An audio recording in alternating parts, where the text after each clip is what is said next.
Hello and welcome to another video. And we have some news coming from Buffalo as they're adding another running back to their depth chart here as they're signing former Dolphins running back Matt Breida to a 1-year deal. So yeah, if you've watched the Buffalo Bills last year, you probably statistically are thinking, okay, they run the ball pretty decently. However, when it comes to their leading rusher last year, that was Devin Singletary, and he only rushed for 600 and like 80 something, 87 yards.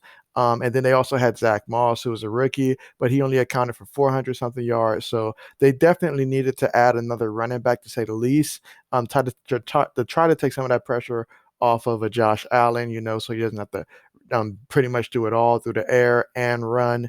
And take so many hits. And so, yeah, they definitely needed to bring in another running back. I expected Buffalo to look to the draft to acquire someone like a Najee Harris, best case scenario, to bring him in. That would tremendously help Buffalo's run game outside of their quarterback and allow Josh Allen to, basically essentially not have to carry the entire load. But in terms of what they're getting from Matt Breida, I mean, last year he's with the Dolphins. That was pretty much a disappointing year. He ended up only carrying the ball 59 times for 254 yards. Only started in one game, suited up for 12. So, yeah, his best season came in 2018 for the San Francisco 49ers, where he had 814 yards rushing and three touchdowns.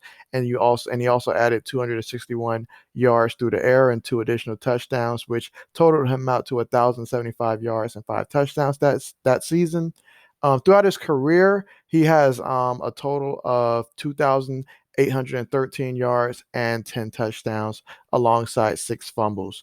So, yeah, they're getting a running back who's coming off a disappointing year. He's got a lot to prove. All of Buffalo running backs really got a lot to prove this upcoming year. But now that they've got three running backs, we'll see who becomes the lead back, who's, becomes the second back. Obviously, they like to utilize, Zach Moss towards the red zone. That seems to be his specialties. But we'll see how they choose to incorporate Matt Breida. So yeah, and hopefully they'll be able to utilize him better than the Dolphins did, for their sake. But we'll see how that goes. But as always, as more news continues to break, you can be sure to find it here. Thank you so much for watching. Hope you enjoyed and look forward to speaking with you guys next time.